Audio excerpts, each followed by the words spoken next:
Démarrage. Et là, normalement, on est bon. Si jamais il y a quoi que ce soit à distance, n'hésitez pas à m'interrompre. Donc, je vais me lever. Je vais laisser la chaise tranquille. Bonjour à toutes et tous. Je suis Florence Bonicel de la CARSAT Midi-Pyrénées. Donc, je vais vous faire cette présentation. On va voir plein de choses différentes ensemble. Au fur et à mesure de la présentation, on fera des pauses pour que vous puissiez poser vos questions, parce que j'imagine que vous avez des questions. Je ne vais pas les prendre au fur et à mesure, parce qu'il faut vraiment qu'on arrive à boucler toute la présentation. Mais voilà, il y aura 2 pauses pendant la réunion, et puis à la fin, en fonction du temps qui nous reste, on pourra aussi discuter. C'est une réunion qui est collective, donc même moi, je n'ai pas accès à vos informations personnelles. C'est des questions d'ordre général. Pour autant, on arrive quand même souvent à débloquer les questions qui sont posées, même si on n'est pas sur votre dossier. Et ça apporte des éléments de réponse qui suffisent à continuer la préparation du dossier. Donc, ce qu'on va voir ensemble, on va partir un petit peu en forme d'entonnoir. On va parler de la CARSAT, qu'est-ce que c'est, comment ça fonctionne sur la région Midi-Pyrénées, du système de retraite, comment il fonctionne en France, donc de manière très générale. Et après, on va aller dans le détail, comment préparer, anticiper son départ en retraite, principalement avec le site Internet et les outils en ligne qui sont disponibles. On parlera un petit peu de législation sur l'âge de la retraite, les différents dispositifs qui existent, comment faire sa demande, etc. Et on finira avec ce qu'on appelle le service d'action sociale, qu'est-ce qui se passe une fois qu'on est à la retraite et aussi toutes les aides qui peuvent accompagner votre vie de retraité. Alors, l'organisation de la caisse et du système de retraite, la CARSAT, c'est la Caisse d'assurance retraite et santé au travail. Donc, on est un organisme de droit privé avec une mission de service public. On a 3 grandes missions qui tournent autour d'une valeur solidarité. La première des missions, c'est ce qui nous occupe aujourd'hui, préparer et payer les retraites pour les salariés du privé et les travailleurs indépendants, artisans, commerçants et auto-entrepreneurs depuis 2020.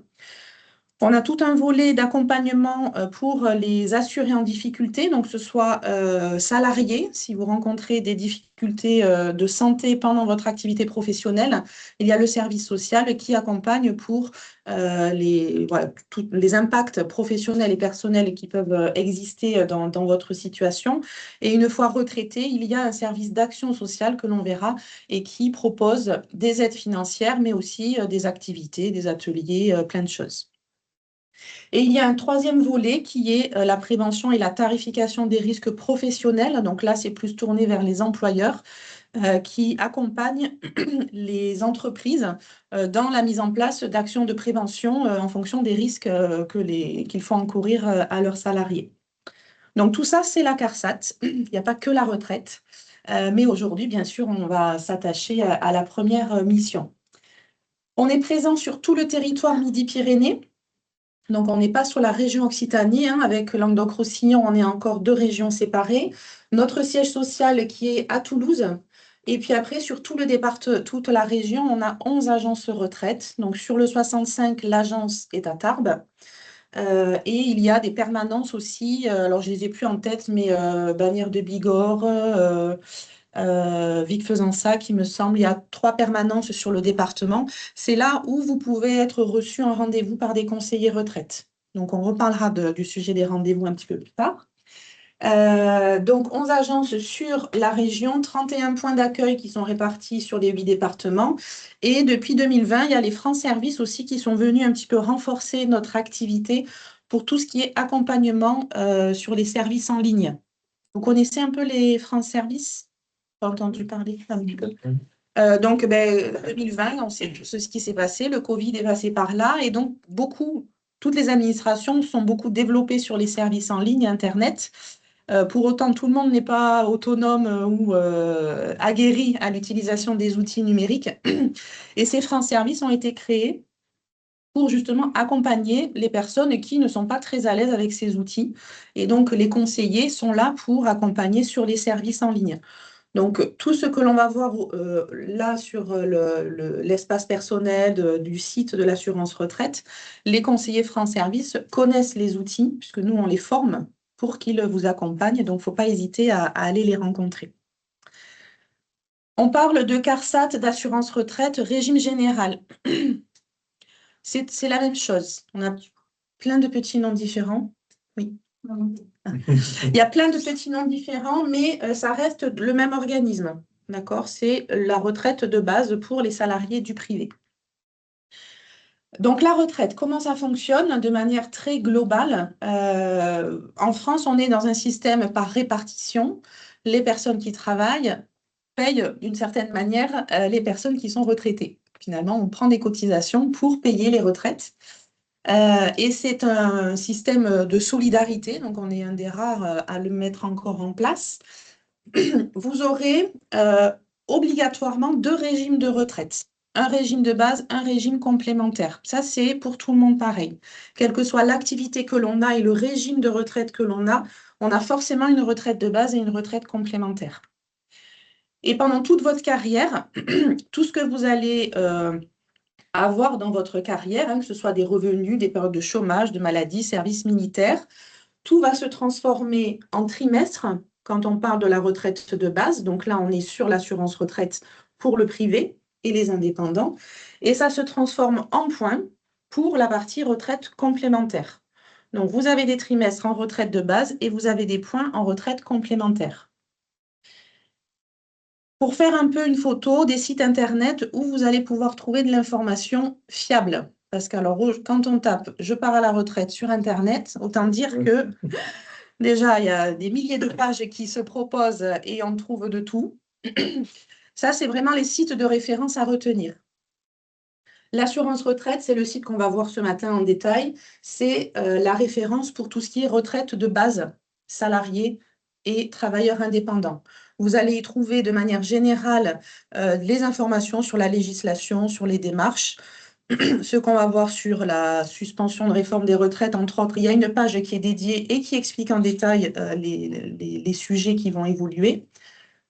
Ensuite, vous avez le site carsat-imp.fr. Ça, c'est le site de notre CARSAT en région. Puisqu'en fait, l'assurance retraite ou la CNAV, il y a une caisse nationale à Paris et après, c'est décliné dans les régions. Et là, vous allez trouver sur ce site-là tout ce qui est actualité. Quand on est présent des fois sur des salons, puisque sur Tarbes, entre autres, il y a, alors c'est plus au mois de septembre, il me semble, des salons seniors. Voilà. Et là, il y a des conseillers retraite en général qui se déplacent. On organise des fois des webinaires aussi.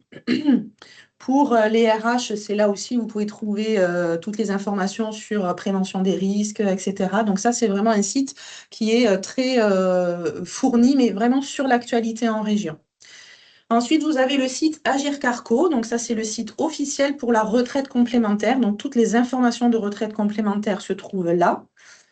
Et vous avez un autre site qui est un site plus annexe, on va dire, Info Retraite, qui lui va regrouper l'information de tous les régimes de retraite français. Aujourd'hui, on a 42 régimes en France, différents. Ça en fait un petit paquet.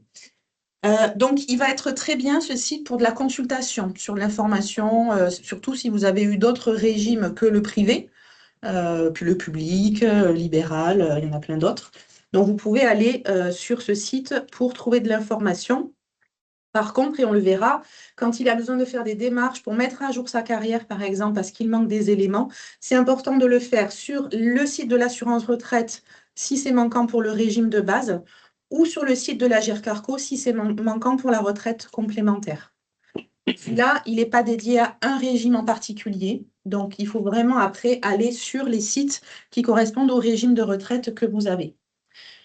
On va voir plusieurs services en ligne, le relevé de carrière, l'estimation, comment faire une estimation de sa retraite, comment demander sa retraite aussi avec les services en ligne.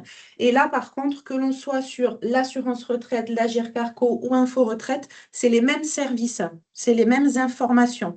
Donc, il y a quand même des services qui sont communs à ces différents régimes.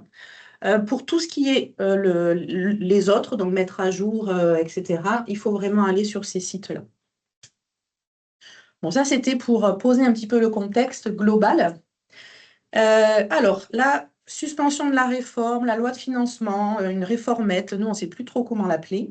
Pour autant, il y a quand même des choses qui évoluent, qui ont été votées par le Sénat et l'Assemblée nationale. Donc, pour nous, c'est des choses qui vont évoluer. Aujourd'hui, ce que je disais tout à l'heure, on est en attente des décrets d'application. Donc, il y a des choses sur lesquelles on ne peut pas entrer dans le détail parce qu'on ne sait pas encore comment ça va être mis en œuvre. Pour autant, la dernière mise à jour sur le site, c'est du 30 décembre. La loi a été votée le 14 ou le 15. Donc, tout ce qui est présent ici, c'est OK. Ça va passer de toute façon. Après, on ne sait pas trop comment ça va être mis en place. Donc, moi, je ne vais pas rentrer dans le détail parce que, justement, il nous manque des éléments et je ne vais pas vous apporter des choses qui sont encore, entre guillemets, on va dire. Mais pour avoir plus d'informations, vous pouvez aller sur le site et puis voir les mises à jour. Dès qu'il y aura des choses confirmées, de toute façon, le site sera mis à jour de suite. En gros, ce qui va évoluer, et après on reviendra dans le détail au fur et à mesure de la présentation pour certains éléments, c'est que l'âge légal de la retraite et la durée d'assurance, donc le nombre de trimestres nécessaires pour une retraite à taux plein, ça va évoluer pour toutes les personnes qui prendront une retraite à compter du 1er septembre 2026. Et pour les personnes qui sont nées entre 1964 et 1968.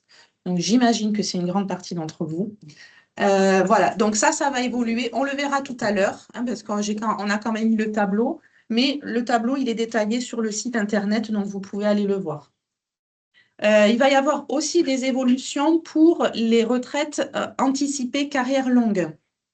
Mais là, on attend vraiment d'avoir les décrets, puisque ça va concerner les retraites à compter du 1er septembre, les personnes qui sont nées entre 64 et 68, et uniquement celles qui ont un début d'activité avant 20 ans. On va y revenir dans le détail tout à l'heure. Et le troisième sujet, qui lui, par contre, va évoluer à compter du 1er janvier 2027, c'est le cumul emploi-retraite. Les personnes qui prennent leur retraite et qui reprennent une activité peuvent reprendre une activité dans certaines conditions.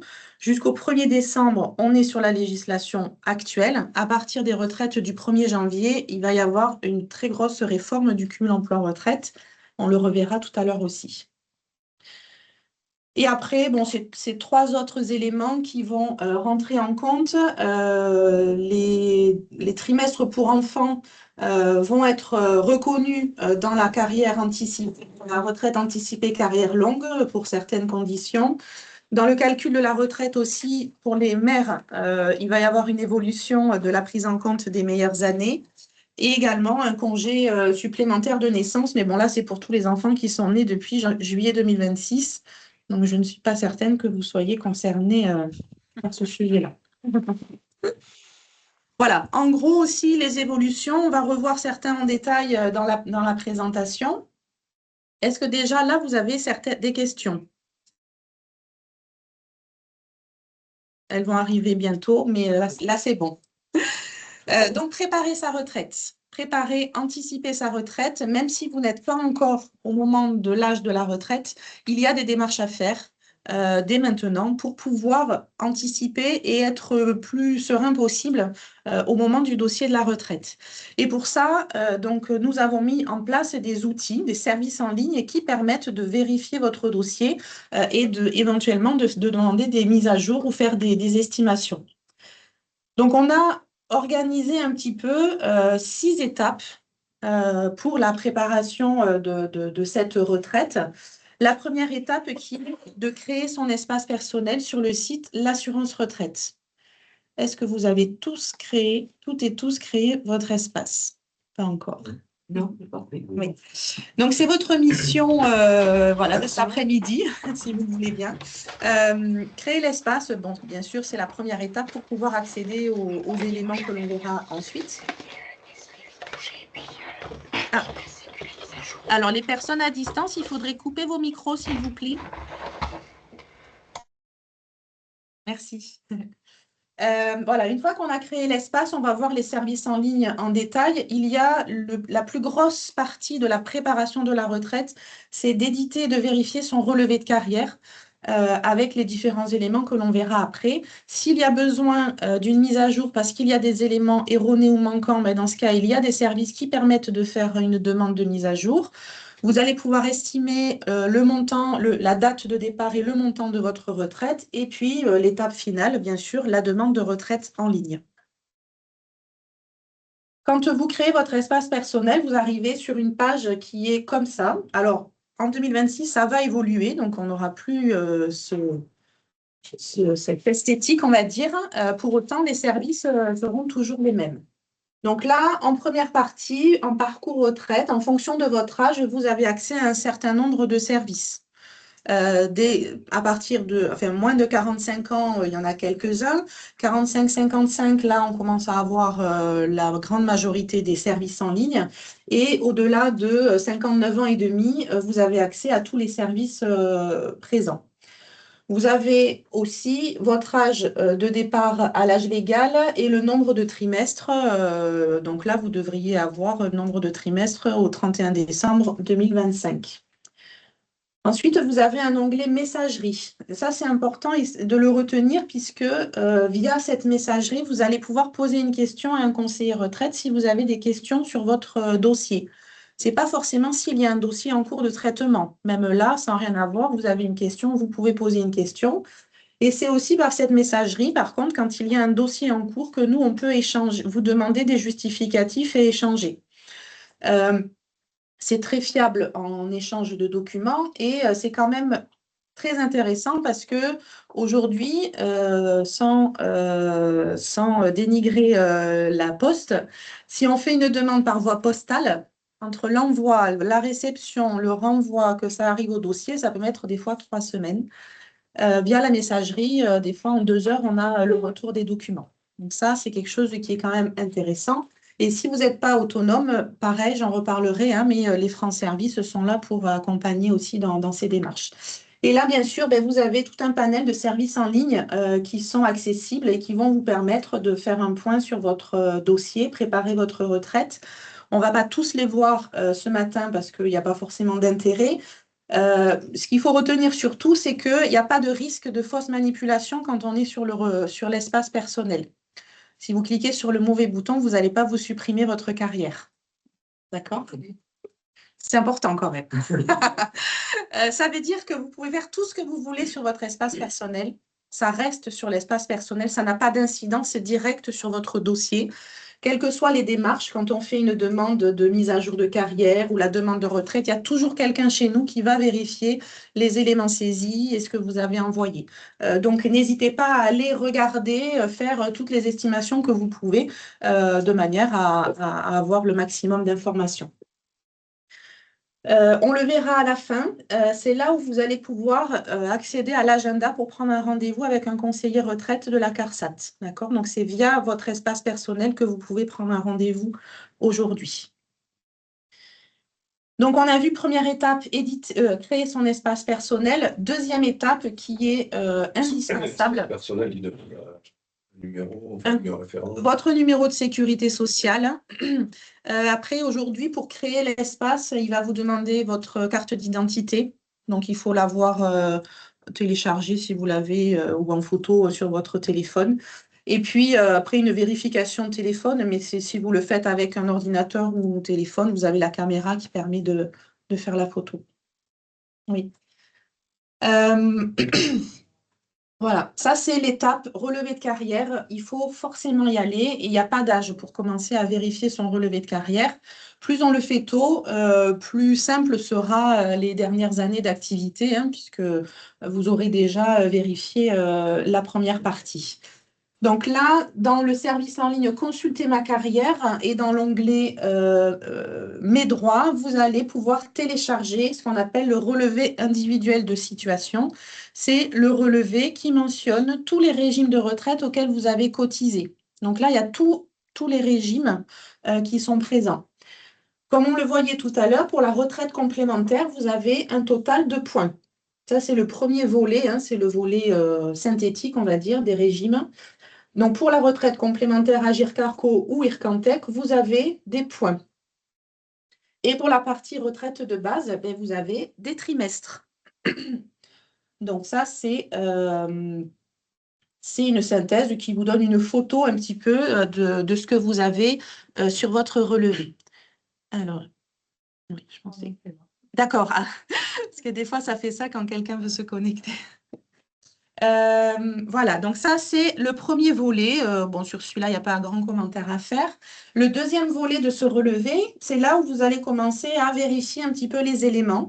Donc ça, c'est une synthèse des droits qui va vous donner année par année le nombre de trimestres pour la retraite de base et le nombre de points pour la retraite complémentaire. Premier niveau de lecture, sur la retraite de base, on vérifie s'il y a bien les 4 trimestres. On ne peut pas avoir plus de 4 par an, d'accord? Donc, les 4 trimestres, s'ils n'y sont pas, il faut se poser la question, est-ce que c'est normal? S'il n'y a pas d'activité, bien sûr, il n'y a pas de trimestre. On va voir après comment ils sont pris en compte. Et puis, pour la retraite complémentaire, alors, il ne nous demande pas de vérifier le nombre de points, hein, même moi, je suis incapable de le calculer.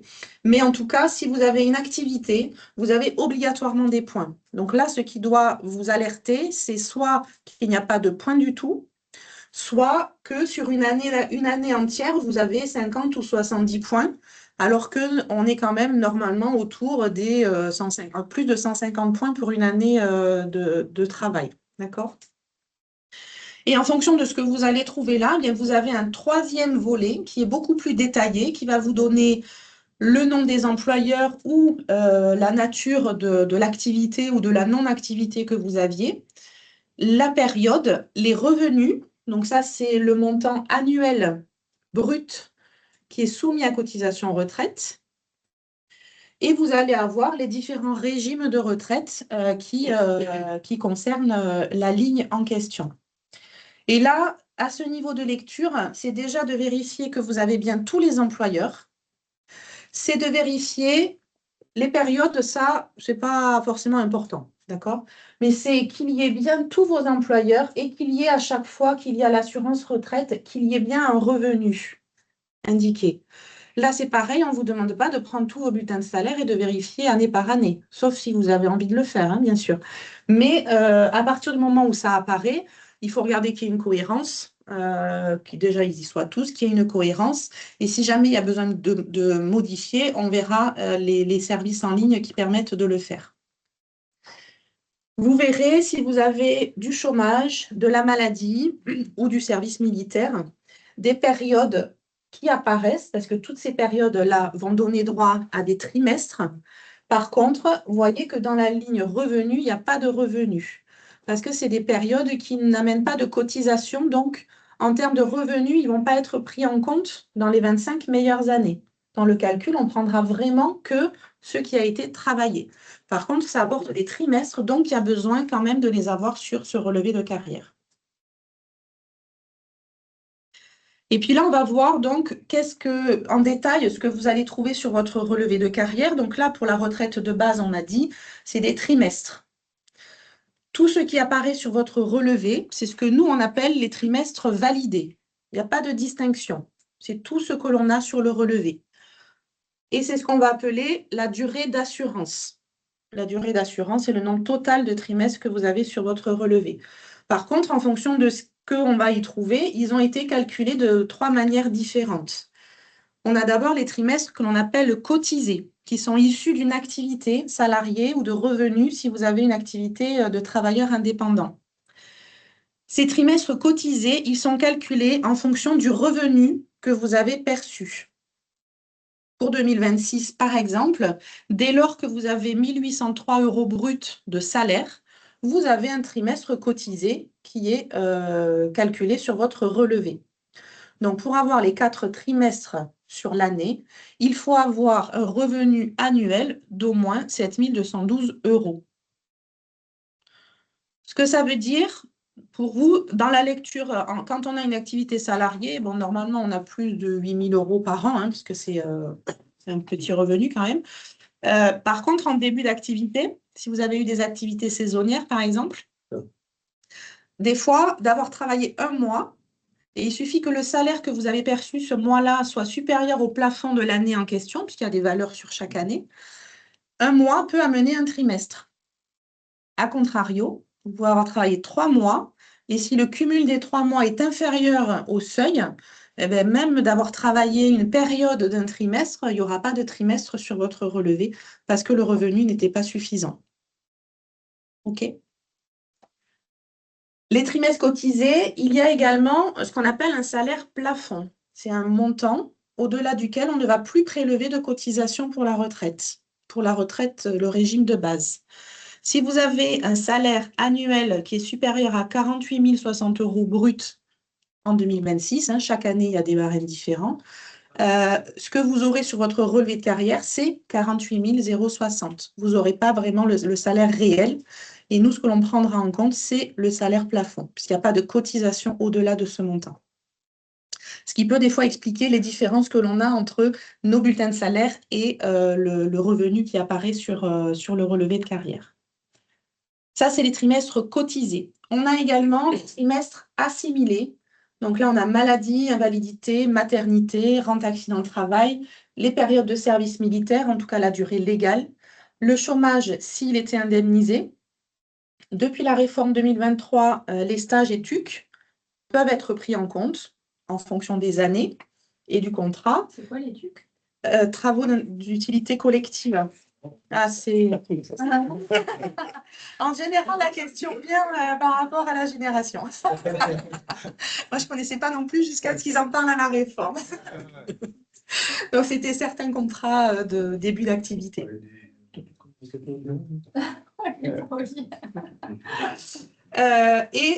Activité à l'étranger s'il y a des conventions avec le pays. Est-ce qu'il y a des personnes qui sont concernées par l'activité à l'étranger? Non. Distance non plus. OK. Donc ça, c'est ce qu'on appelle les trimestres assimilés. On a vu sur le relevé tout à l'heure, ils vont apparaître en trimestre, mais il n'y a pas de revenus associés. La troisième catégorie, c'est ce qu'on appelle les trimestres de majoration, qui vont être calculés selon certaines conditions. On va y retrouver, entre autres, les trimestres pour les enfants. Donc là, c'est 8 trimestres pour chaque enfant. Il peut y avoir des périodes validées pour le congé parental. Si vous avez eu à votre charge un enfant ou un adulte handicapé, il y a toujours des conditions qui sont associées. Et en fonction de l'activité que vous avez eue, il peut y avoir aussi des points, des trimestres pour la pénibilité. Alors, je ne sais pas si sur Delta Electronics, il y a un compte pénibilité. Il y a des risques, en fait. Voilà, il y a vraiment des travaux très ciblés. Pour les enfants, c'est à combien? Plutôt pour les femmes, non? Alors, Voilà, c'est ça. oui. Pour tous les enfants qui sont nés avant 2010, c'est le cas pour tout le monde, j'imagine. Les 8 trimestres sont pour les mamans. Voilà, c'est à partir des enfants nés à compter de 2010 qu'il peut y avoir un changement et qu'il peut y avoir 2 trimestres pour le père. Mais voilà, les enfants qui sont nés avant 2010, c'est forcément la maman qui les On ne aura. va pas se faire de la même manière, mais Voilà, bon, après, ça évolue doucement. 8 trimestres par enfant? Pour chaque enfant, oui. Oui. Voilà, par rapport aux enfants, on le verra dans le calcul. Si par contre vous en avez au moins 3, alors que vous en avez 3 ou 10, par contre, c'est pareil. Si vous en avez au moins 3, vous aurez une majoration de 10% sur votre retraite. Et ça, c'est père et mère. Voilà. Mais les trimestres, en tout cas, pour les enfants nés avant 2010, c'est la maman qui a les 8. Du coup, il faut qu'on les déclare quand même avant nous, les enfants. Sur le dossier de retraite, on vous demande votre situation familiale et on demande les enfants. Moi, on a mis les enfants pour ma femme. Oui. J'ai pas déclaré pour moi. Mais C'est normal, c'est pas grave. Oui, ça. On peut parler de Ah, il faut les déclarer quand même. Parce que moi, ils m'ont demandé, moi. Enfin, j'ai rentré mes enfants parce que. Pour le simulateur, pour le Ouais. calcul. Oui, Pour pour faire le calcul, on le verra, oui. Pour vraiment qu'il soit pris en compte dans votre dossier, on va dire, pour les pères, ça ne fait pas de différence aujourd'hui. Parce que ça n'amène pas de trimestre. Et le fait de les indiquer sur le simulateur, sur l'outil qui permet de calculer la retraite, on le verra tout à l'heure, ça, de toute façon, vous allez le rajouter à chaque fois que vous faites un calcul et il va le prendre en compte. Par contre, une fois qu'on a validé, une fois que vous déposez votre dossier de retraite, là, sur le dossier, on vous demande votre situation familiale, on vous demande votre livret de famille, donc on ne peut pas passer à côté. C'est à ce moment-là qu'ils vont être pris en compte vraiment. Quand vous allez regarder votre relevé de carrière, donc si vous vous apercevez qu'il y a des manques, vous avez des outils sur votre espace qui permettent de demander une mise à jour de votre dossier. Donc, pour les personnes qui ont moins de 55 ans, vous avez cet outil « Compléter ma carrière et déclarer mes enfants ». Et pour les personnes qui ont plus de 55 ans, vous avez l'outil qui s'appelle « Mettre à jour mon relevé de carrière et déclarer mes stages et TUC ». Voilà, donc si vous êtes que là, c'est cet outil. Pour toutes les autres mises à jour de carrière, c'est « Mettre à jour ma carrière ». Les stages, c'est que les stages rémunérés, c'est ça, du coup? Ça dépend. Ouais, parce qu'il y a des stages d'entreprise, des choses comme ça qui peuvent être pris en compte. Honnêtement, je n'ai pas tous les libellés de stage. Sur le site, on peut le trouver, hein, les différents noms. Dans le doute, on envoie les justificatifs et puis nous, on étudie le dossier et on va dire c'est OK ou pas OK. Voilà, en toute transparence, si vous demandez une mise à jour de votre dossier, il faut être patient. Donc, il vaut mieux le faire tôt parce que ça prend du temps. Voilà. Ça prend du temps parce que, comme partout, il y a de moins en moins de monde pour de plus en plus de demandes. Mais c'est important de vérifier le relevé, de faire le point, de rechercher les justificatifs pour les périodes manquantes ou à justifier. S'il n'y a pas de justificatif, il faut nous dire quand même les périodes qui sont manquantes ou erronées avec le maximum d'infos que nous, on puisse aller faire des recherches en archives. Et si vraiment il y a une urgence dans la demande de mise à jour parce qu'il y a un départ en retraite proche, il faut faire la réclamation. Sur son espace, il faut envoyer une question à un conseiller dans la messagerie ou appeler la plateforme téléphonique 3960 pour pouvoir... voilà. Est-ce que vous pourriez juste arrêter de faire votre... C'est nerveux, et oui, je sais. Je me permets de le dire. Oui, désolée. Merci. Voilà, donc là, on a fait toute la première partie qui est de préparer, anticiper, relevé de carrière. Est-ce que ça amène des questions? Alors moi, je crois que j'ai fait, c'est avec le site Info Retraite, le 3e. Oui. J'ai le compte, j'ai rentré les renseignements. Ça va remonter sur celui-là ou... C'est-à-dire que vous avez fait une demande de mise à jour? Toutes les démarches que j'ai fait, rentrer les enfants, par exemple, pour mon épouse, on l'a fait sur... Oui, ça c'est bon. Oui. Il faudra quand même aller voir sur celui-là que... Alors, les enfants, si vous avez fait la demande de mise à jour pour les enfants, vous n'allez pas encore le voir sur le relevé de carrière. Enfin, elle ne va pas le voir. Par contre, en ouvrant l'outil « Estimer le montant de ma retraite », normalement, ils y sont. On a reçu un message pour dire au bout de 2 mois qu'ils avaient bien... C'est OK. Voilà. Donc ça veut dire que ça a été pris en compte. Après, chez nous, ce n'est pas forcé que les trimestres soient validés parce qu'il n'y a pas de lien entre Info Retraite et nous. Ou en tout cas, il ne se fait pas forcément... Le site principal, c'est sur celui-là qu'il faut... C'est quand même celui-là, oui. Après, pour la mise à jour des enfants, si votre dame a plus de 55 ans, aujourd'hui, on fonctionne encore en format papier. Il faut faire une demande écrite avec le livret de famille. Ça va évoluer bientôt, mais pour l'instant, c'est... Sur Info Retraite, on a rentré les infos, on a scanné les livrets de famille, tout ça. Oui. Tout pris. Info Retraite, lui, va être en lien avec l'outil Marel, l'estimation de retraite, et avec le relevé individuel de situation. Par contre, il ne nous envoie pas les informations à nous pour nos outils. Donc en soi, c'est pas grave, parce que l'important, c'est de l'avoir sur l'outil d'estimation de retraite, puisque c'est là vous allez avoir la date et le montant. Et comme je disais tout à l'heure, quoi qu'il arrive au moment de la retraite, les enfants, on ne peut pas y passer à côté, tout va être pris en compte. Mais pour que tout soit bien à jour partout, ça peut être intéressant de faire une demande de mise à jour aussi sur le site de l'assurance retraite. Aujourd'hui, en tout cas, il faut fonctionner avec les deux. Normalement, ça devrait bientôt se concorder, mais pour les enfants, en tout cas. Parce que moi, jusqu'à maintenant, je me connectais juste sur mon compte retraite. Oui. C'était tout. Oui. Donc, ça m'obligeait malgré tout à rentrer, à m'inscrire dans l'assurance retraite, oui. Mon compte retraite, c'est une appli qui est gérée par Info Retraite. Donc, tout ce qui est consultation du relevé de carrière, estimation du montant de retraite et demande de retraite, ça, c'est des choses qui peuvent être faites. Alors, la demande de retraite, non, mais le relevé de carrière et l'estimation, l'application Mon compte retraite qu'on peut télécharger permettent de le faire avec les mêmes informations que nous, on va avoir. Hein. C'est la même chose. Hein. La même chose. Exactement. Mais c'est pas suffisant. On voit tout. Le relevé de carrière aussi. Voilà. Oui, Et, pardon. oui. Ben, le compte. Oui, c'est ça. Et le relevé de carrière, d'ailleurs, là, on n'a pas vu l'image, mais quand on le télécharge, c'est Info Retraite. Le relevé de carrière, le logo qui est en haut du relevé de carrière, c'est Info Retraite. Voilà. Parce que derrière, c'est quand même lié et le portail, enfin, voilà, on a tous les mêmes éléments. Mais Info Retraite va nous envoyer certaines informations de mise à jour, mais on a quand même eu des difficultés sur la transmission. Donc, ce qu'on dit, c'est que s'il y a des mises à jour de carrière à faire, c'est important d'aller sur l'assurance retraite directement. Donc, Il y a une question de David Rienne. Alors, J'ai vu qu'il avait levé la main. après, vous Ouais. pouvez prendre, voilà, vous pouvez ouvrir les micros si vous voulez à distance aussi pour poser les questions. Bonjour. Bonjour. J'ai une question concernant le rachat des trimestres. Oui. Est-ce que c'est des choses qu'on peut faire sur le site d'assurance retraite ou pas? Alors, les rachats de trimestres, c'est vrai qu'on n'en parle pas forcément, ça dépend des fois les entreprises. La demande de rachat ne peut pas se faire en ligne.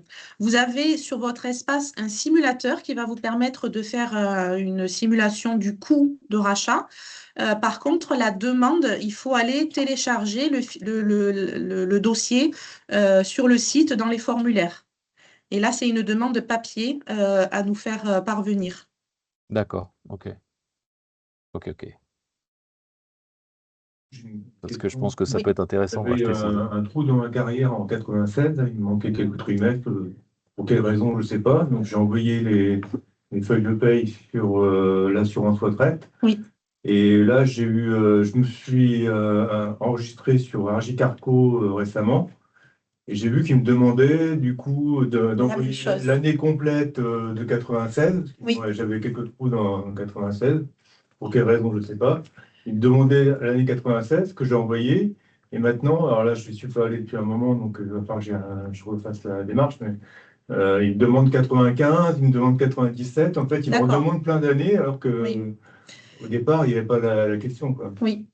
Alors déjà, première chose, c'est que quand vous allez vérifier votre relevé de carrière, il faut vérifier les deux. Des fois, vous allez avoir des informations qui sont bien à l'assurance retraite, mais qui sont manquantes à l'Agirc-Arrco. Des fois, l'Agirc-Arrco aura l'information et pas nous, parce que ce n'est pas la même source de validation. Donc ça, c'est important. Deuxième chose, c'est qu'il n'y a pas de lien entre l'Agirc-Arrco et nous quant aux mises à jour de carrière. Donc, si vous nous faites une demande de mise à jour, nous, on ne va pas envoyer quelque chose à l'Agirc-Arrco. On est encore, c'est pas indépendant. Voilà. Après, l'Agirc-Arrco, il demande beaucoup de justificatifs. Voilà, il vérifie toutes les années. Dès qu'il y a une toute petite question, ils vont demander. Ça, on a des retours, en tout cas, beaucoup sur ça. Pourquoi est-ce qu'ils demandent autant? On n'en sait rien. Par contre, nous, on ne demande les justificatifs que des périodes à modifier ou à rajouter. Surtout, ne nous envoyez pas toute votre carrière. Ce qui est présent sur le relevé, nous, on ne va pas demander à le justifier. Hein. C'est là, vous êtes d'accord, ça nous suffit. Il me manquait 2 trimestres sur 96, donc j'ai envoyé à l'assurance retraite. Et Carco, il me demandait l'année complète 96. Oui. Et après, ils me renvoyaient un courrier, parce que eux, ils envoient L'année d'avant, l'année d'après, pour vérifier. Ils ne font pas par mail, ils envoient carrément des courriers postaux. D'accord. Ils m'ont demandé 97 et maintenant, ils me demandent 95. D'accord. Je sais pas. Oui. Oui, non, c'est pour ça, il faut, de toute façon, les bulletins de salaire, il faut les garder. Hein. Ouais. Même, on dit jusqu'à la retraite, des fois, il y a des contrôles a posteriori qui peuvent demander parfois. Hein. Donc, alors, c'est pas forcément les garder papier, hein, c'est peut-être dématérialiser, hein, les enregistrer quelque part, parce que, oui, voilà, on n'a pas toujours des armoires pour, mais c'est quand même important de le voir.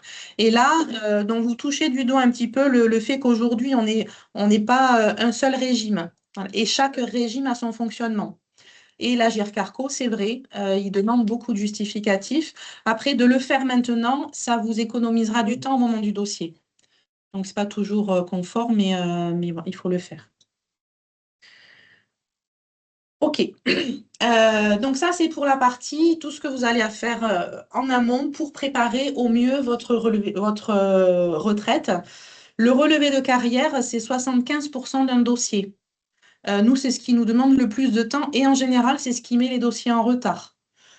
Si on a un dépôt de dossier 3-4 mois avant et que la personne elle n'a jamais fait une étude de sa carrière, il y a des choses à compléter, là, on est sûr que le dossier il prend du délai et il ne sera pas payé dans les temps. Donc, c'est pour ça qu'on encourage beaucoup à faire l'étude de sa carrière, rechercher les justificatifs, faire des démarches de demande de mise à jour pour que ce soit le plus propre possible au moment du dossier. Donc, après, on va voir un petit peu la question de la législation retraite avec les différents âges possibles de départ. Quand on parle de retraite, on parle principalement de l'âge légal. L'âge légal, c'est l'âge à partir duquel tout le monde peut demander sa retraite, quel que soit le nombre de trimestres. En fonction de votre année de naissance, il y a un âge légal qui est défini. Donc, je vous laisse regarder votre propre situation. Ça, c'est le tableau qui correspond aux retraites jusqu'au 1er août 2026. À compter du 1er septembre, on va le voir après. Le tableau, il pique un peu les yeux, je préfère vous prévenir. Mais voilà, après, le principe de base, c'est qu'à l'âge légal, si vous remplissez une certaine durée d'assurance, c'est-à-dire si vous avez un certain nombre de trimestres validés, tout confondu sur votre relevé, vous avez une retraite à taux plein. Donc, âge légal plus durée d'assurance requise, qui est ici, donc qui change aussi en fonction de l'année de naissance, ça vous garantit d'avoir une retraite à taux plein à l'âge légal. Le voilà. Ça, c'est le tableau. On a essayé de faire un comparatif avant et après le 1er septembre 2026. Et ce que je vous présente, c'est toujours sous réserve de la parution des décrets d'application, puisqu'on attend encore certaines choses. Et là, en fonction de votre année de naissance, vous avez l'âge légal pour les retraites avant 1er septembre et en vert, ce qui correspond à la réforme, donc à compter du 1er septembre 2026. Ce qui va changer, c'est pour les personnes nées entre 64 et 68. Avec une modification de l'âge légal, bon, c'est 3 mois d'écart, hein, ça va gagner des années. Mais il y a une petite évolution. Hein. Par exemple, ceux qui sont nés en 64, c'était 63 ans. Ben voilà, ils pourront partir à 62 et 9 mois. Et il y a aussi une évolution de la durée d'assurance requise, c'est-à-dire le nombre de trimestres nécessaires pour une retraite à taux plein, où il y a un petit jeu de 1 trimestre pour les années en question. Donc, ça fait tout ce fouet pour 3 mois, quoi. C'est pas moi qui le dis. C'est pas moi qui le dis. Dans tous les cas, si dans mon cas, 67, 63 ans et 6 mois, il faut malgré tout que j'ai les 172 trimestres. Si je les ai pas. Pour avoir une retraite à taux plein. D'accord. Pour le taux plein. Pour avoir une retraite à taux plein. Je pourrais partir quand même à 63 ans. Mais vous pouvez, voilà, 63 ans et 6 mois, c'est votre âge légal. Ça veut dire que là, vous pouvez demander votre retraite. Si vous avez 172 trimestres, vous aurez une retraite à taux plein. Et vous me faites la transition pour la slide d'après, donc c'est parfait. Si par contre, à l'âge légal, vous n'avez pas les trimestres, vous pouvez quand même partir, mais votre retraite sera minorée. Et c'est une retraite définitive. La retraite minorée, on vous demande votre accord, vous validez que vous voulez la retraite minorée et elle sera définitive. On ne reviendra pas sur le calcul. Donc, si à l'âge légal, vous n'avez pas les trimestres, il y a cette option. La deuxième option, c'est que vous continuez de travailler jusqu'à obtenir les trimestres. Ou la troisième option, c'est que, en fonction de votre situation, vous attendez 67 ans pour demander la retraite, puisqu'à 67 ans, quel que soit le nombre de trimestres que vous avez, vous aurez une retraite à taux plein d'office, parce que vous avez attendu 67 ans. Mais on le verra dans le calcul, à 67 ans, ce n'est pas forcément une retraite complète, parce qu'elle va être quand même proratisée au nombre de trimestres. C'est le taux que l'on applique au calcul qui sera plein d'office, parce que 67 ans. OK ? On verra le calcul après. Excusez-moi, j'ai une question, parce que Oui. la loi a tendance à bouger assez rapidement. On est d'accord. Et on aura, je pense, des élections présidentielles en 2027. Exactement. Est-ce que ça peut remettre en cause ce qui est aujourd'hui Ici. dans ces tableaux? Ouais. Probablement. Après, je ne D'accord, suis pas dans ok. les secrets du gouvernement, mais bon, ce qui est annoncé, les évolutions sont clairement annoncées jusqu'à la présidentielle, hein. D'accord, ok. Donc, ça évoluera et probablement, la retraite reste le sujet préféré de notre gouvernement. Donc, forcément, ça va faire partie des enjeux de la présidentielle. Mais ça, Bon. on ne sait pas comment ça peut changer. Donc, Il va y avoir des promesses. ouais. Et puis, c'est comme toutes les réformes, on l'a vu, hein, il y a ce qui change, enfin, il y a ce qui est annoncé. Et il y a, comme je disais, petite étoile, sauf deuxième petite étoile, exception pour troisième petite étoile. Donc, même dans les grandes lignes, parce que là, ils ont annoncé qu'ils allaient changer l'âge de départ. Et puis, la surprise, c'est que oui, ça change de 3 mois. Donc, c'est pas du tout une réforme enfin, c'est pas une réforme une suspension de la réforme 2023, hein. C'est qu'ils ont Non, modifié clairement certains pas. petits Ouais, paramètres, mais pas tout. Pardon? ok. Je dis Oui. non, clairement pas. Ouais, enfin, c'est les 3 mois, ça change rien à ce qui a déjà été décidé auparavant. Donc, ok. Voilà, ça change un tout petit peu pour certaines, surtout les personnes qui sont nées sur le premier trimestre 65, on va dire, c'est eux qui gagnent le plus. Voilà. Mais 6 mois. Ils gagnent 6 mois. Je suis plutôt dans le cas où je gagne 6 mois. Là. Oui. Voilà. Janvier 65. Donc, on a parlé de la retraite à l'âge légal. On va parler de la retraite anticipée pour carrière longue. Donc là, le principe, cette retraite, elle est pour les personnes qui ont commencé à travailler jeunes et qui ont travaillé longtemps. Pour en bénéficier, il faut 2 conditions cumulatives. Première condition que l'on appelle la condition de début d'activité, c'est qu'il faut avoir au moins 5 trimestres avant la fin d'année des 16, 18, 20 ou 21 ans. Donc ça, c'est la première condition qu'on va regarder. Est-ce qu'on a les 5 trimestres? Je finis d'expliquer et après, est-ce qu'on a les 5 trimestres ou les 4 si vous êtes né sur le dernier trimestre d'une année? Est-ce que vous avez ce nombre de trimestres avant la fin d'année des 16, 18, 20 ou 21 ans? Et si cette condition est remplie, on va aller regarder la deuxième condition que l'on appelle la durée cotisée. La durée cotisée, si vous vous rappelez tout à l'heure, quand on a vu le détail des trimestres, on a parlé des trimestres cotisés.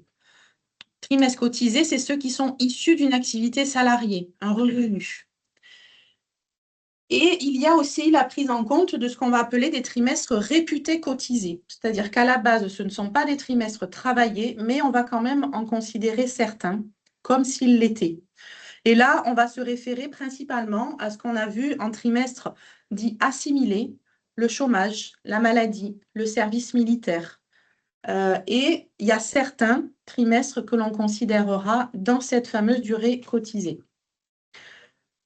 Le nombre de trimestres de la durée cotisée est équivalent à celle qu'on demande à l'âge légal.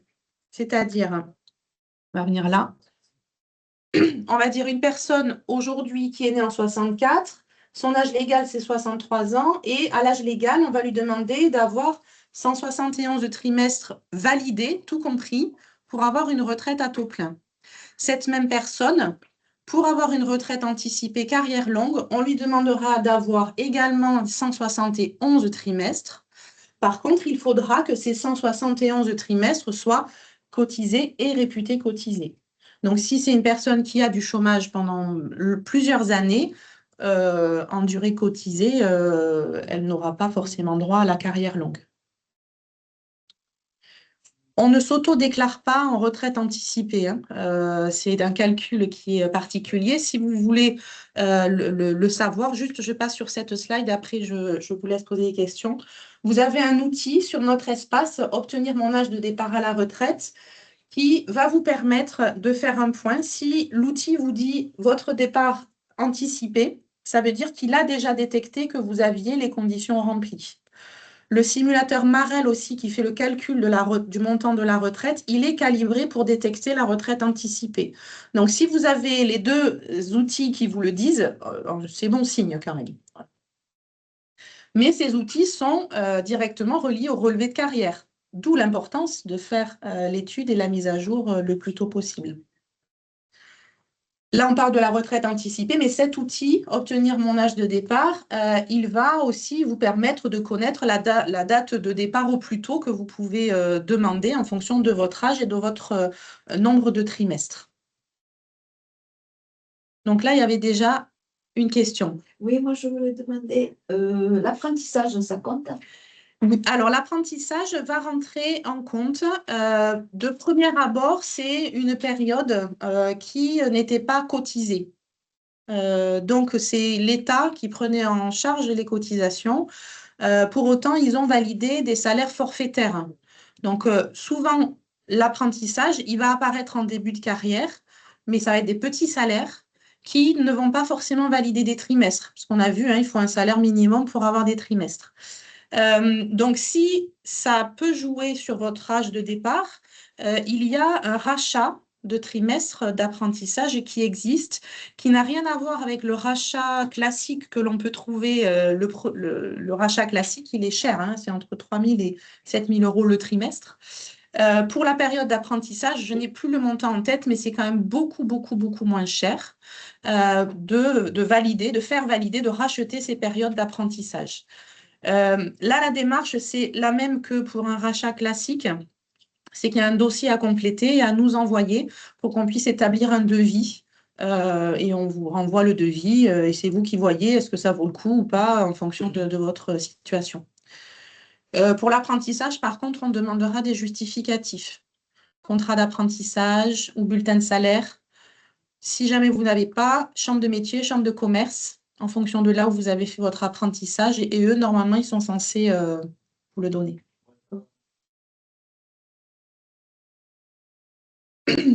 OK. Donc, je continue. On a vu l'âge légal, on a vu le départ en retraite anticipé carrière longue. Il existe aussi des départs anticipés pour inaptitude ou handicap. Donc là, c'est des situations de santé qui font qu'on peut demander une retraite avant l'âge légal. Premier dispositif, la retraite anticipée pour inaptitude à 62 ans, qui est possible pour les personnes qui sont en pension d'invalidité, qui bénéficient de l'allocation adulte handicapé ou qui ont une carte d'invalidité supérieure à 80%. Ces personnes-là, d'office, demandent la retraite à 62 ans et quel que soit le nombre de trimestres, c'est un taux plein d'office du fait du handicap. Pour autant, les personnes qui ne rentrent pas dans ces situations, mais qui estiment que leur état de santé ne permet pas de continuer de travailler, peuvent demander à ce qu'on étudie l'inaptitude au travail. Et là, il y a un processus avec un certificat médical, un médecin conseil. On n'est pas sur l'inaptitude au poste, on est sur l'inaptitude au travail. D'accord ? Ça, c'est le premier cas de figure. Deuxième cas de figure, c'est pour les personnes qui ont un handicap validé avec un taux d'incapacité permanente d'au moins 50% et avec une durée d'activité avec ce handicap. Donc là, c'est vraiment des handicaps lourds avec 16 ou 17 ans d'activité avec le handicap. Et là, il y a des possibilités de partir avant l'âge légal également. Et troisième possibilité, c'est la retraite pour incapacité permanente pour des personnes qui ont un accident de travail ou une maladie professionnelle avec une rente et un certain taux d'incapacité permanente.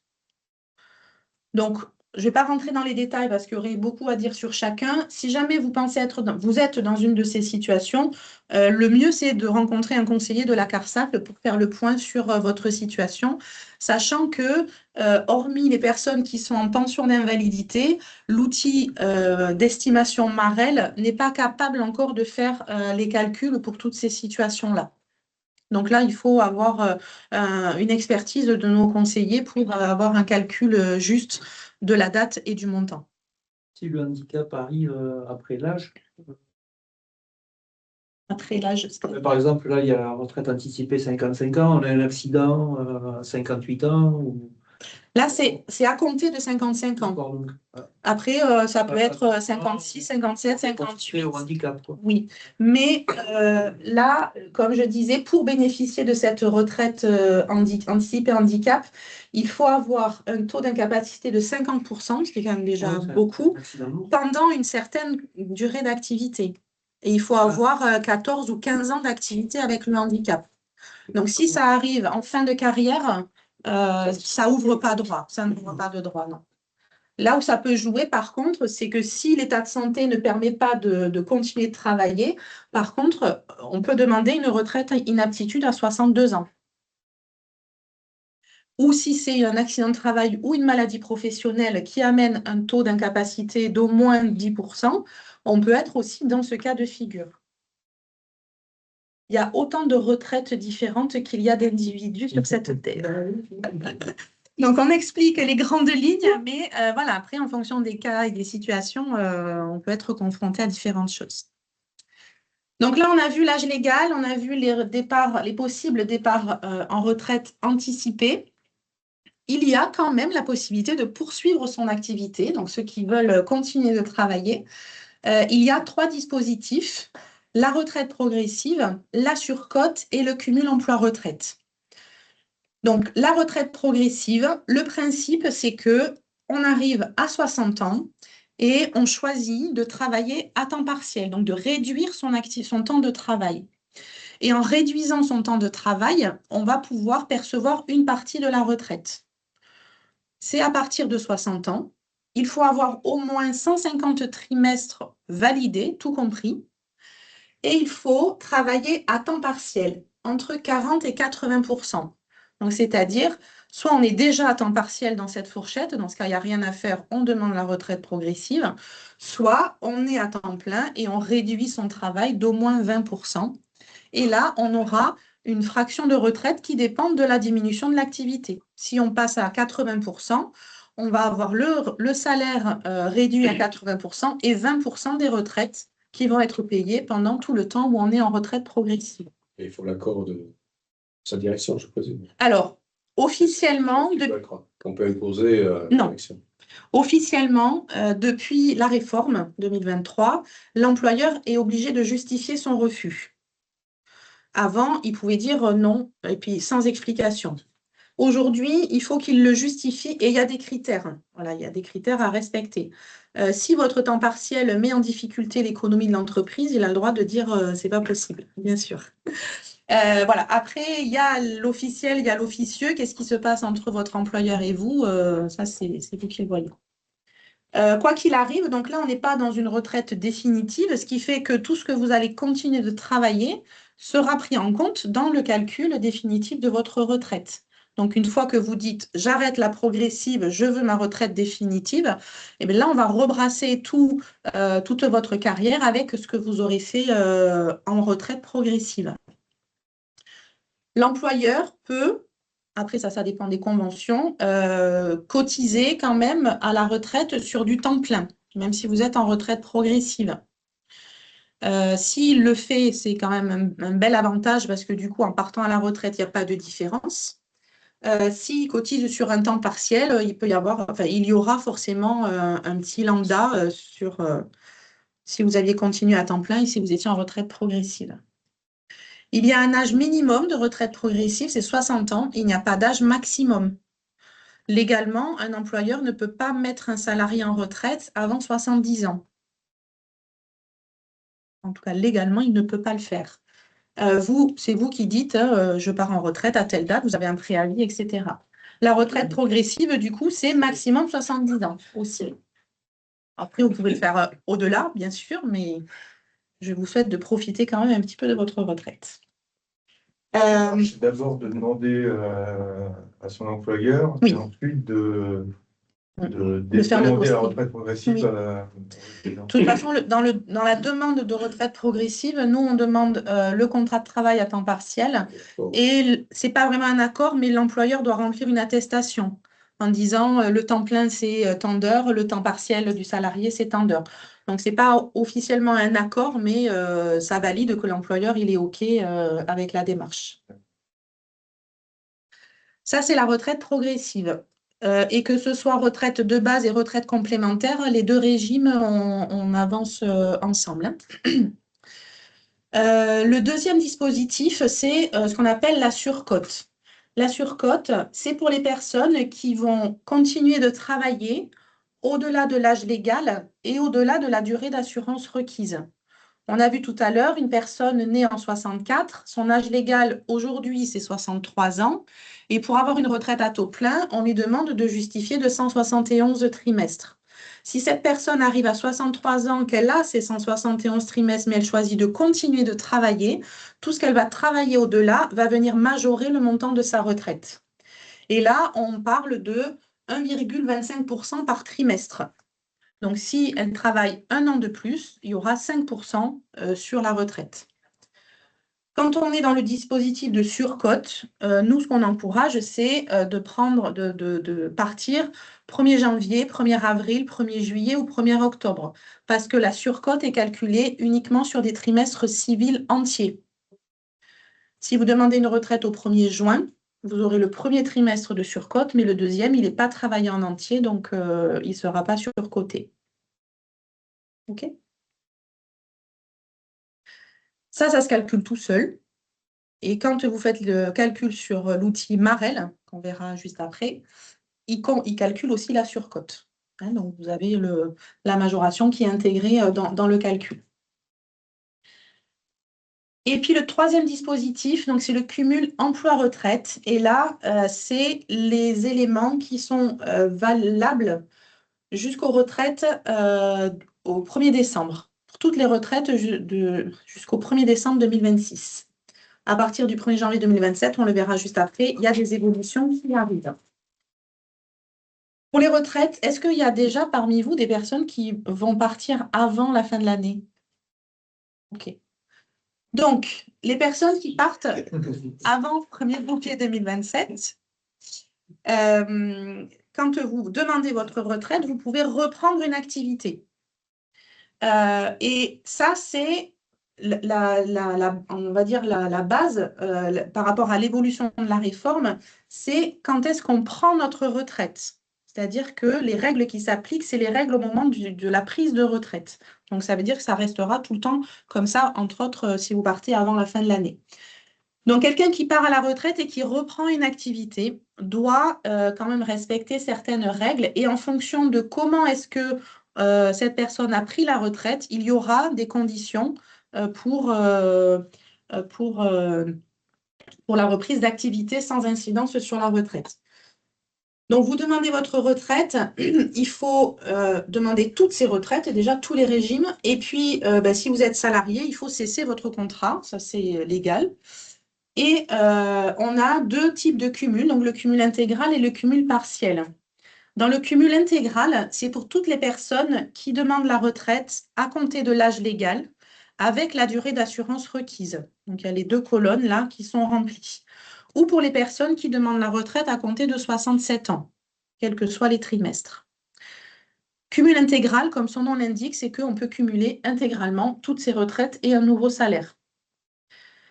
Vous pouvez également reprendre une activité chez le dernier employeur sans attendre. Ce que la réforme 2023 a mis en place, c'est la possibilité de constituer un nouveau droit. Donc, si vous reprenez une activité, vous allez cotiser pour vous générer une deuxième retraite. Par contre, une des conditions, c'est que si vous reprenez une activité chez le dernier employeur, si vous voulez vous constituer le nouveau droit, vous êtes obligé d'attendre 6 mois avant de reprendre une activité chez le dernier employeur. C'est la condition. Si vous reprenez avant, vous avez le droit, mais vous n'aurez jamais de deuxième pension. Vous parlez de quelqu'un qui quitte l'entreprise et qui reprend dans 6 mois la même activité. Chez le même employeur. Si c'est notre employeur. Il n'y a pas de carence. Et là, il cotise des nouveaux. Ah oui, oui. Les retraites, c'est le 1er jour d'un mois.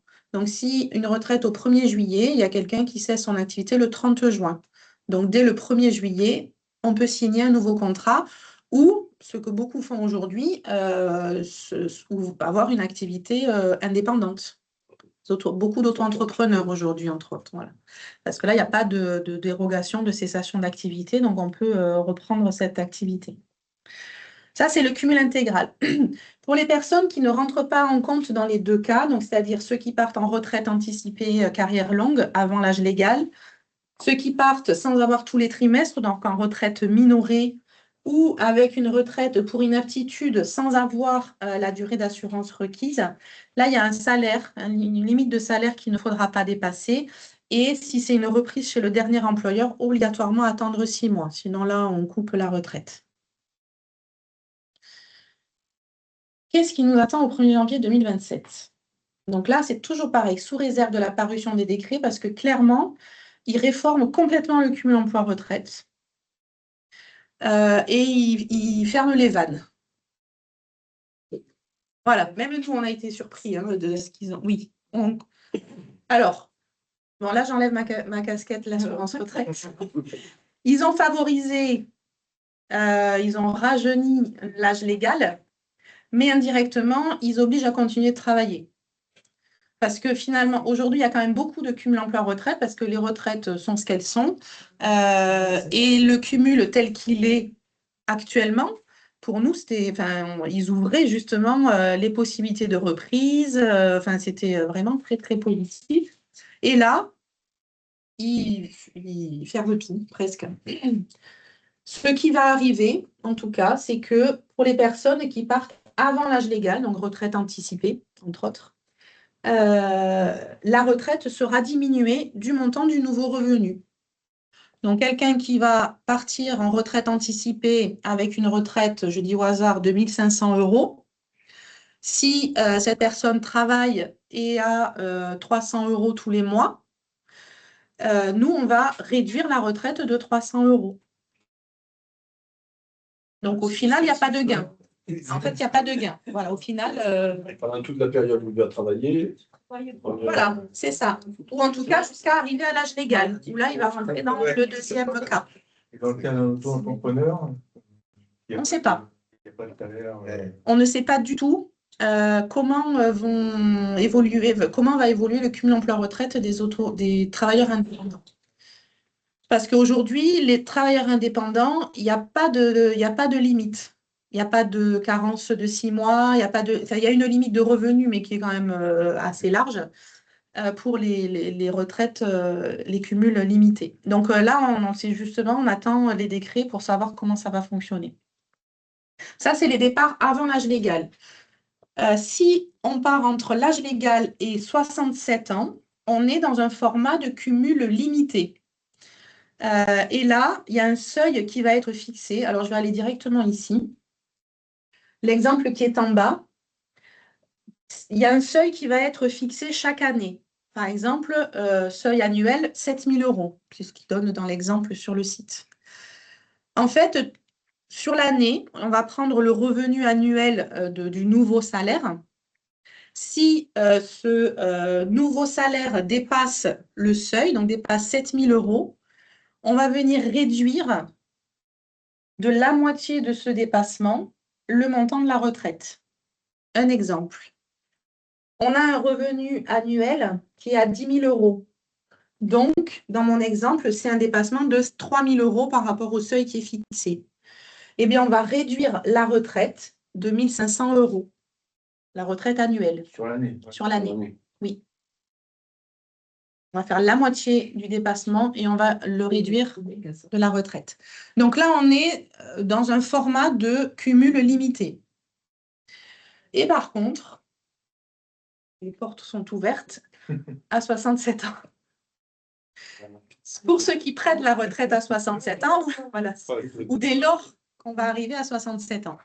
Et là, on est en cumul intégral, voilà, il n'y a pas de limite, on se constitue un nouveau droit. Et a priori, ils vont complètement supprimer la notion de carence de 6 mois si on reprend chez le dernier employeur, quel que soit le... Mais bon, voilà.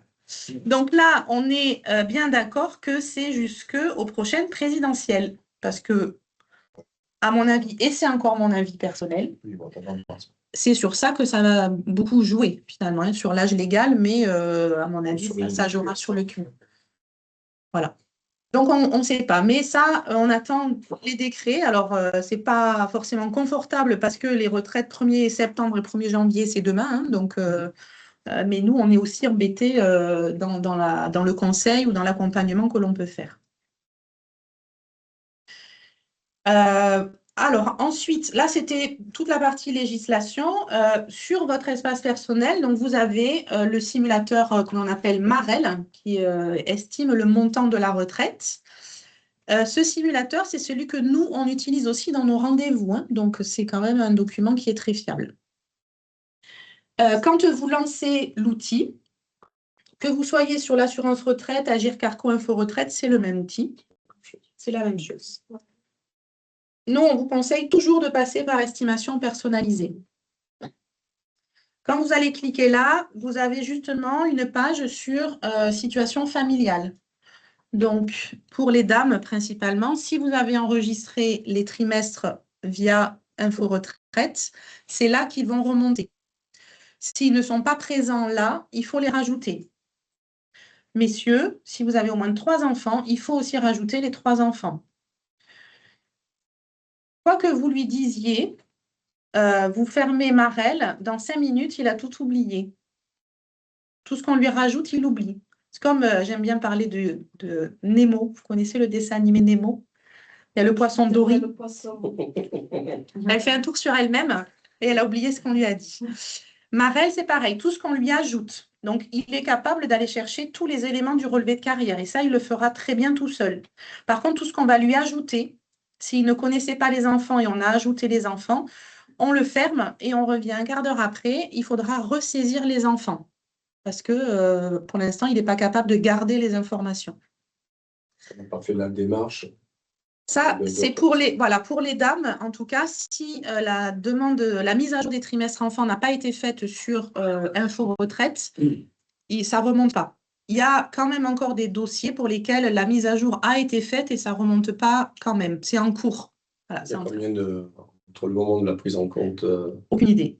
Et puis la prise en compte de Marel? Je ne sais pas. Je l'ai fait sur mon propre dossier. Il me semble que 2-3 mois après, ça remontait dans Marel. Mais bon, ça c'est... voilà. Après, bon, c'est des éléments qu'on peut rajouter facilement. Quand on est dans l'estimation personnalisée aussi, il va vous donner, donc une fois qu'on a passé la page des enfants, vous avez la situation professionnelle et là, il vous indique le montant du revenu qu'il projette pour le calcul. C'est-à-dire votre salaire annuel, en fait, qui prend en compte dans le calcul. Donc là, il faut le vérifier aussi, que ce soit cohérent avec votre situation. Et une fois que vous lancez, vous avez la page des résultats.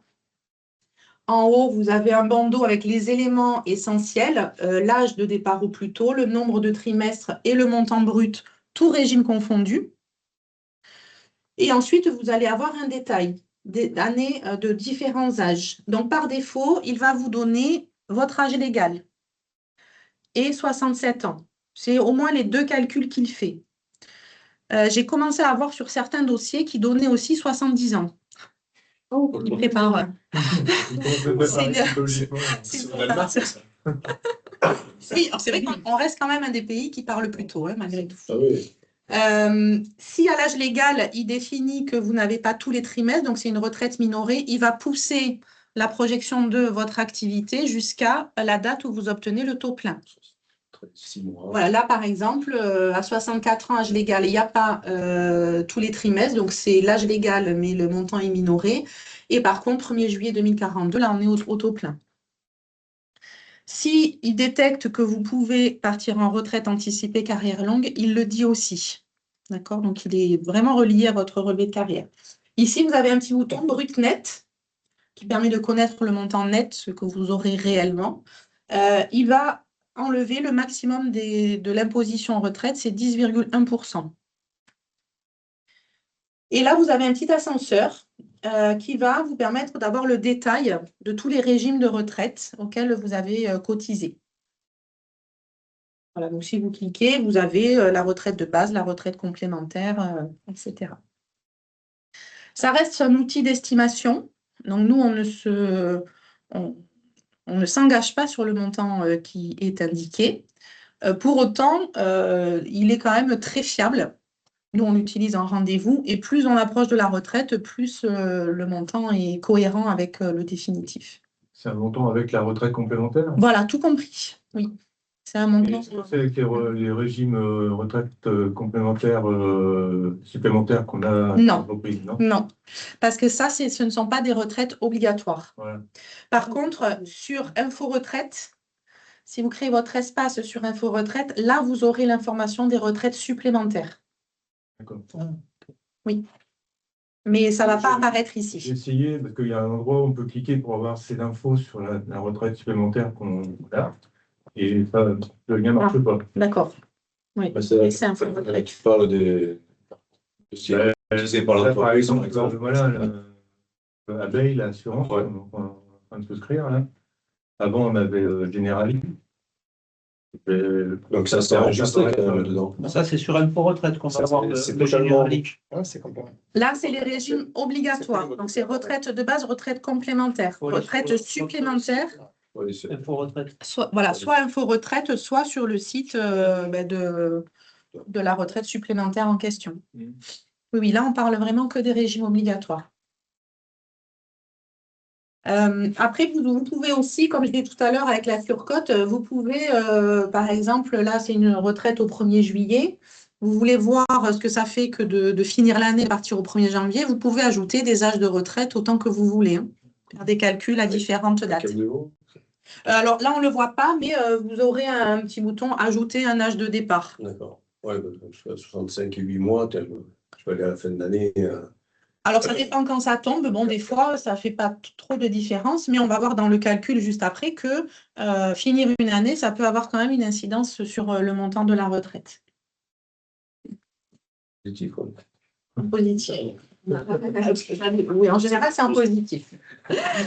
Pour la santé. Oui, après, il y a beaucoup d'autres paramètres que le montant, bien sûr. Donc, comment est calculée la retraite de base? Il y a également, bon, par rapport aux impôts, ou des choses comme ça. Exactement. De finir une année, des fois, ça nous permet de.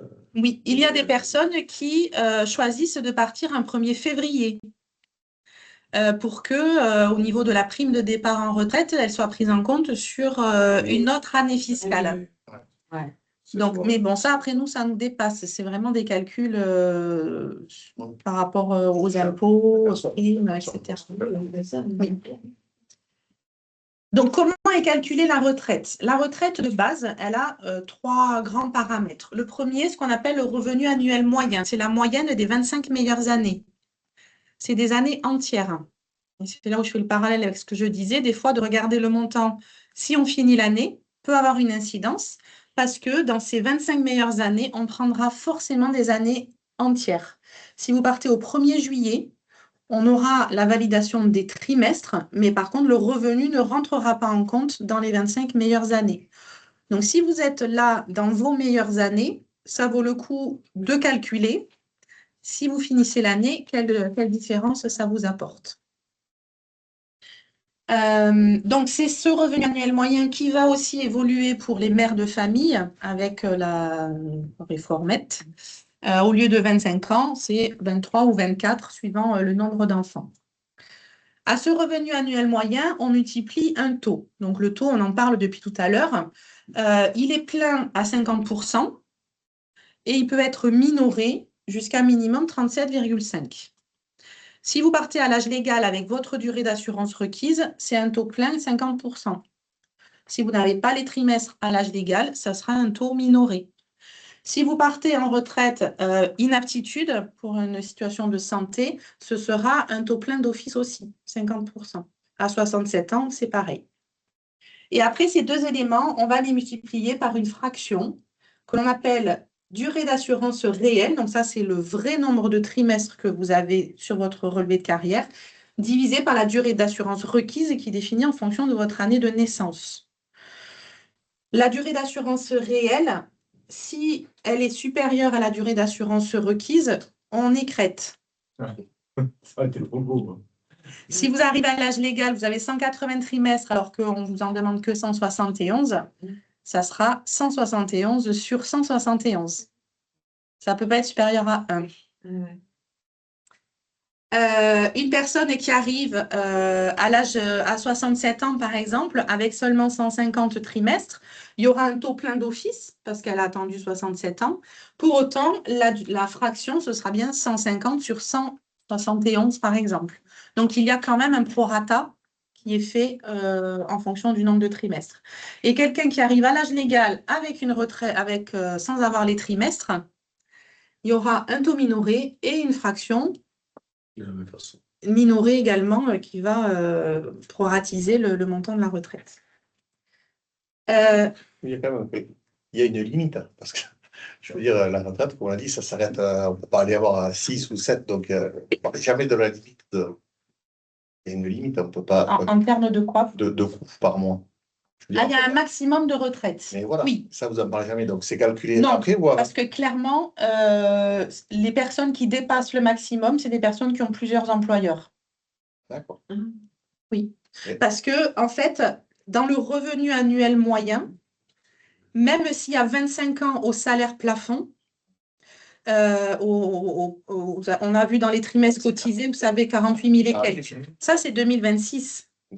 Donc, le maximum, au final, c'est 50% de 48 000 et quelques. Oui, donc, Mais comme les années d'avant, ce n'est pas le même montant plafond, on n'arrive jamais, quelqu'un qui a cotisé sur du plafond sécu sur ses 25 meilleures années, n'arrivera de toute façon pas au maximum de retraite. C'est que des personnes qui ont eu plusieurs employeurs parce qu'à un moment donné, c'était possible. Et voilà, il y a des retraites qui dépassent largement, mais clairement, c'est des cas particuliers. Moi, j'ai une question. Est-ce que c'est possible? Oui, s'il vous plaît. je vous écoute.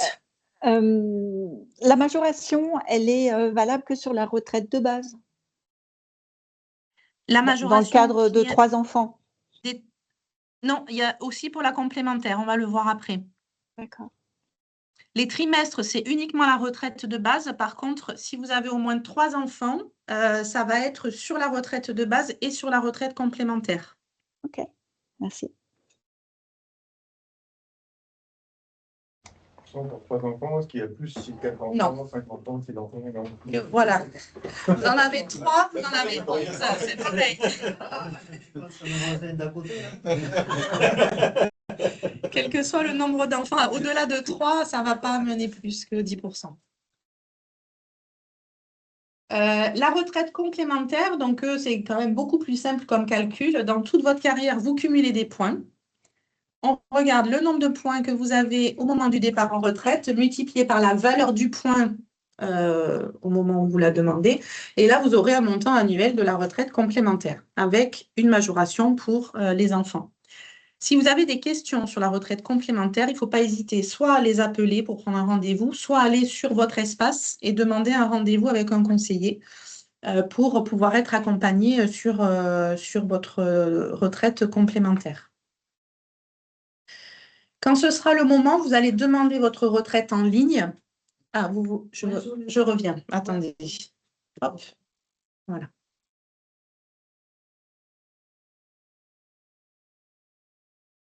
Il y a une agence à Tarbes aussi, hein, donc pour la retraite complémentaire, n'hésitez pas. Et puis, là, on arrive en bout de course pour la retraite, en tout cas. La demande de retraite, elle est à faire 5 mois avant la date que vous choisissez. On vous encourage à faire une demande en ligne.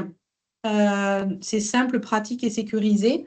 Et puis, c'est une demande qui est unique à tous les régimes de retraite. Vous faites une demande et c'est envoyé à tout le monde. Donc, sur assurance-retraite.fr. Voilà, que vous fassiez, peu importe.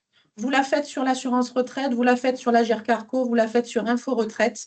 Quel que soit le canal ou le site que vous utilisez, ça va être envoyé à tout le monde avec les justificatifs que vous allez joindre. Pour vous préparer un petit peu, vous avez sur notre site Mon Agenda Retraite. Donc, c'est un outil qui est complètement gratuit et qui va vous permettre de recevoir des messages, des mails, en fait, qui vous tiennent en éveil un petit peu dans la préparation de votre dossier. Donc ça, vous leur indiquez une date de retraite. Ce n'est pas un engagement, hein, c'est vraiment pour dérouler un calendrier. Et cet outil vous accompagne un petit peu, on va dire, dans la préparation de la retraite. Quand vous allez faire votre demande de retraite, c'est une demande qui est unique. Pour autant, une fois que la demande elle est lancée, les régimes peuvent chacun revenir vers vous. Après, c'est vraiment des traitements indépendants. D'accord? Entre autres, pour la retraite complémentaire, eux, ils vont vous demander de valider votre demande de retraite. Donc, c'est pour ça que c'est important d'avoir un espace personnel sur l'Agir Carco aussi, parce que eux, ils demandent de confirmer que vous avez bien fait votre demande de retraite. En fait, ce que vous préconisez, c'est par rapport aux différents sites que vous avez montrés, c'est de s'enregistrer dans chaque année. L'idéal. Voilà, l'idéal, oui. C'est au moins l'assurance retraite et l'Agir Carco. Après, ben, si vous avez... CARSAT et tout ça, Alors, CARSAT MP, il n'y a pas d'espace personnel. Là, c'est un site de consultation de notre activité. Oui. L'assurance retraite, Agir Carco, ça, c'est obligatoire. Vous faites ce que vous voulez. Hein. Mais en tout cas, c'est ce qu'on recommande. Info retraite, ce n'est pas obligatoire en soi. Après, l'application téléphone, c'est Info retraite. Et puis, on a vu que si vous avez des retraites supplémentaires, c'est quand même là où vous allez pouvoir avoir ces informations. Oui. Donc, en effet, à créer des comptes, autant les créer sur les 3. Voilà. Mais la demande de retraite, il n'y a pas à la faire sur l'assurance retraite, sur Agir Carco, sur Info retraite. Il y en a une à faire et c'est envoyé à tout le monde. Oui. Et les 5 mois, c'est valable même pour les retraites à temps partiel? Oui. La retraite progressive, elle est accessible en ligne aussi maintenant. Et de toute façon, l'outil, si vous n'êtes pas à 5 mois, il vous invite gentiment à revenir le mois d'après. Il va calculer la date. Vous mettez une date. Si c'est 6 mois, il vous dit revenez dans un mois. Voilà, 5 mois, en fait, ça nous permet, nous, si vous déposez une demande 5 mois avant avec les pièces justificatives, alors ce qu'on demande c'est un RIB et le livret de famille. Parce qu'à l'avis d'impôt, on est en lien avec les impôts, donc on a ce qu'il faut. Et puis l'activité, maintenant, c'est des déclarations mensuelles, donc on a, sauf s'il y a des choses à modifier, que vous en apercevez. Et du coup, si vous nous faites une demande en ligne 5 mois avant, on vous garantit d'être payé dans les délais. Aujourd'hui, on n'a pas de retard particulier sur les dossiers classiques.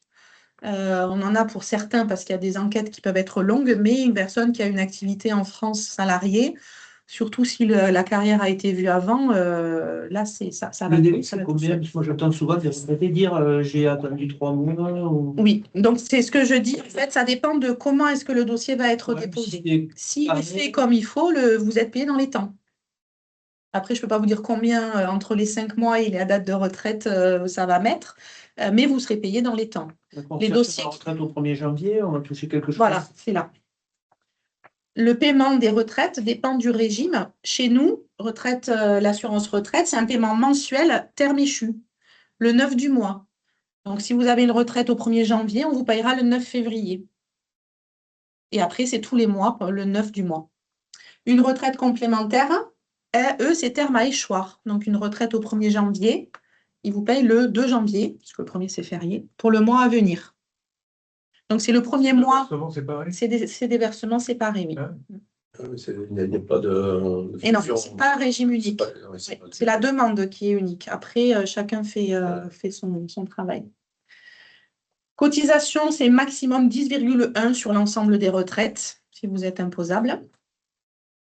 Et une fois que vous êtes retraité, donc vous avez des services en ligne dédiés à votre situation de retraité pour télécharger des attestations, vérifier les dates de paiement, demander des aides en fonction de votre situation. La pension de réversion, je vais en parler très très rapidement. C'est une pension, une retraite qui est versée si votre conjoint ou ex-conjoint décède. Donc, on va verser une partie de la retraite que percevait ou aurait perçu votre conjoint ou ex-conjoint décédé. Je ne vais pas rentrer dans le détail des conditions. Ce qu'il faut surtout retenir, c'est que chaque régime a ses propres règles. Et il peut y avoir un accord pour l'assurance retraite et un refus pour la retraite complémentaire. Chez nous, par exemple, même si vous êtes remarié, vous avez droit de demander la pension de réversion. À l'Agir Carco, si vous êtes remarié, vous n'avez pas le droit. Et il y a une deuxième chose, c'est la condition de ressources. Chez nous, il y a une condition de ressources. Si vous avez des ressources supérieures à un montant, on ne vous donnera pas de réversion. À la complémentaire, il n'y a pas de condition de ressources. Voilà. Donc là, c'est au moins pour illustrer que si vous vous retrouvez dans cette situation de veuvage, il faut demander ou regarder les règles dans chaque régime de retraite parce que vous pouvez y avoir droit d'un côté et peut-être pas de l'autre. Et je finis la présentation, comme ça après on pourra faire un petit temps de questions-réponses avant de terminer.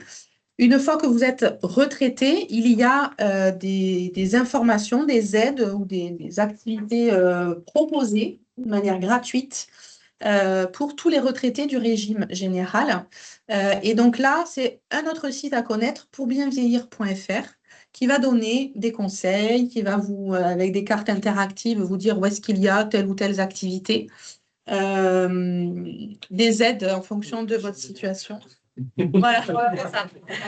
Au fur et à mesure, on en parle, hein, mais c'est pas maintenant qu'on parle des ateliers mémoire, équilibre, voilà. Mais il y a d'autres choses. Il y a du Qigong, il y a des ateliers bien-être, alimentation, sommeil. Il y a des activités qui sont proposées dans les différents territoires. Donc, c'est quand même intéressant de le faire.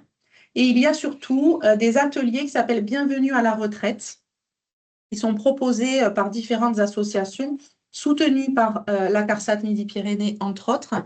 C'est des ateliers qui permettent de comprendre les changements qui s'opèrent une fois retraité, puisque au niveau administratif, financier, dans le rythme de vie, etc., il y a des choses qui vont changer. On parle beaucoup du dossier de retraite, mais la retraite, ça s'anticipe aussi de manière globale.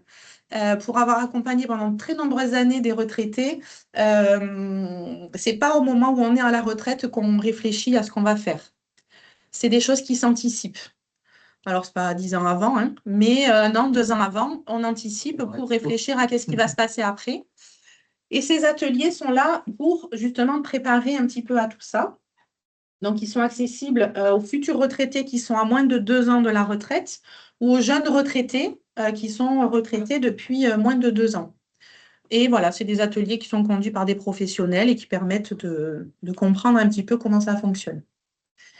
Les moyens de... Ça, c'est par région ou par département? C'est par département, voilà. Il y a des porteurs de projets qui proposent, il y en a qui le font, c'est une semaine entière, il y en a, c'est une journée par mois, des fois, c'est des après-midi. Donc, chaque porteur de projet a son propre fonctionnement. Vous pouvez tout trouver sur pourbienvieillir.fr et il y a une carte interactive qui donne les lieux d'ateliers. Et les moyens de contact, donc pour nous contacter, on a le site internet l'assurance-retraite.fr, donc via votre messagerie. Le 3960, c'est la plateforme téléphonique. Les France Services qui accompagnent pour le service numérique. Et comme on a vu sur votre espace personnel, la possibilité de demander un rendez-vous avec un conseiller CARSAT pour faire le point sur votre dossier. Et on arrive au bout de tout ça. Il nous reste encore 10 petites minutes. Est-ce que vous avez des questions complémentaires? Oui. Au niveau de la retraite progressive, là, si on a un statut cadre, par exemple, dans l'entreprise, est-ce que ça peut amener à changer ce statut ou... Alors ça, il faut voir avec votre employeur. Mais, Oui, ça dépend de...